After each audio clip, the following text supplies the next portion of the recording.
Sophia Qureshi 1981 में गुजरात के वडोदरा में जन्मी। 1999 में लेफ्टिनेंट के रूप में भारतीय आर्मी ज्वाइन की। 2001-2002 में ऑपरेशन पराक्रम के तहत पंजाब सीमा पर तैनात रही। 2006 में कांगो में संयुक्त राष्ट्र शांति मिशन में शामिल रही और 2016 में एक बहुराष्ट्रीय सैन्य अभ्यास में भारतीय दल की अगुवाई की। ऐसा करने वाली भारतीय सेना की पहली अधिकारी बनी थी। गुजरात से आने वाली सोफिया कुरैशी सैन्य परिवार से आती हैं। सोफिया के दादा पिता दोनों भारतीय सेना में रहे।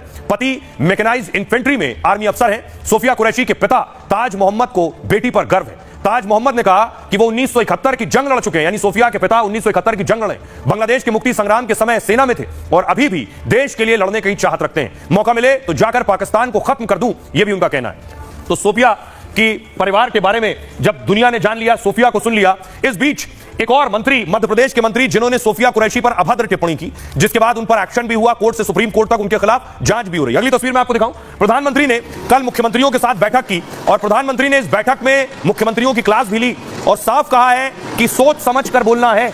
मुख्यमंत्रियों को प्रधानमंत्री नरेंद्र मोदी ने क्या हिदायत दी है, खासतौर से ऑपरेशन सिंदूर से जुड़ी, यह मैं आपको बताता हूं। ऑपरेशन सिंदूर पर कुछ नेताओं के बयान से पीएम नाराज। एनडीए की बैठक में पीएम मोदी ने यह नाराजगी भी जताई है। सूत्रों के मुताबिक पार्टी के कुछ नेताओं के बयान से नाराज हैं। मुख्यमंत्रियों और उप मुख्यमंत्रियों की बैठक में नसीहत दी, सार्वजनिक जीवन में वाणी की मर्यादा बनाए रखना आवश्यक है। हर मुद्दे पर बोलना जरूरी नहीं होता है। गैर जरूरी टिप्पणियां पार्टी की छवि को नुकसान पहुंचा सकती हैं। ऑपरेशन सिंदूर पर पार्टी के कुछ नेताओं ने विवादित बयान दिया था। विजय शाह, जगदीश देवड़ा, रामचंद्र जांगड़ा ने विवादित बयान दिए थे। मध्य प्रदेश के मंत्री विजय शाह के बयान पर बहुत विवाद भी हुआ था। मामला कोर्ट तक पहुंचा। इसके बाद मंत्री ने कई बार माफी भी मांगी। एमपी के डिप्टी सीएम जगदीश देवड़ा के बयान पर भी विवाद हुआ। हरियाणा बीजेपी सांसद रामचंद्र जांगड़ा ने भी मारे गए लोगों पर बयान दिया था। इसके बाद विपक्ष ने इन बयानों पर पीएम मोदी को घेरा था। कांग्रेस समेत विपक्ष ने देश से माफी की भी मांग की थी। इसके बाद बैठक में पीएम मोदी ने बयानबाजी को लेकर यह हिदायत दी है। अब आपको बताऊं, प्रधानमंत्री नरेंद्र मोदी पिछले अगले कई दिनों में अलग अलग राज्यों के दौरे पर जाने वाले हैं। पीएम मोदी वडोदरा के बाद भुज पहुंचे थे। ये वो तस्वीरें आप देख रहे हैं। पीएम मोदी का लोगों ने जमकर स्वागत भी किया।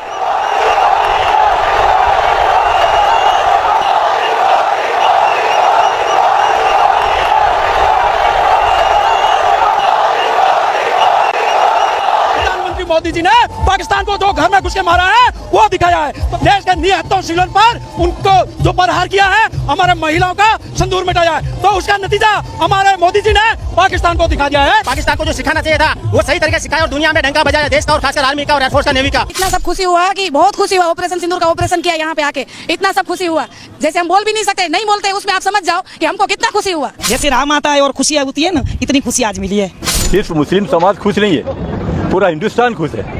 बल्कि मैं कहूँगा कि बच्चा बच्चा इस बात से खुश है। पूरा मुस्लिम समाज मोदी साहब के साथ में है। जब कभी भी देश को अगर जरूरत हुई, टारगेटेड ये मिशन था, जो जिसको सजा देनी थी उसी को सजा मिली है। यानी ये बहुत सोचा समझा हुआ जो भी कदम मोदी साहब ने उठाया है वो बहुत बढ़िया कदम उठाया है। पूरा मुस्लिम समाज ये दुआ करता है कि मोदी साहब की आयु और उनका जो मिशन है वो हमेशा पूरा हो और हम उनके लिए दुआ करते हैं। सिंदूर का रंग अभी आपको दिखाई दे रहा है पूरे इंडिया में, पूरे इंडिया नहीं पूरे देश में दिखाई देगा कि सिंदूर का रंग कैसा होता है। अगली बार पाकिस्तान सोचेगा कि हमारी बहन बेटी का सिंदूर उजड़ने का नतीजा क्या होता है। हम आर्मी वाले हैं, कभी परिवार की चिंता नहीं करते, हम देश की चिंता करते हैं और आज देश की जीत हुई है। भारत माता की, भारत माता की, भारत माता की वंदे।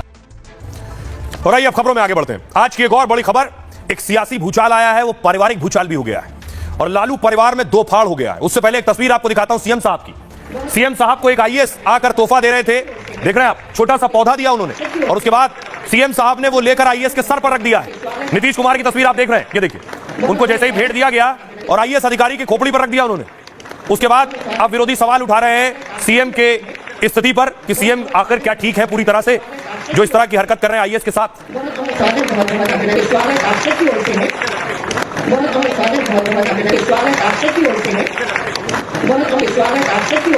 और अब बात लालू परिवार की। लालू यादव कल के हंगामे और फैमिली ड्रामा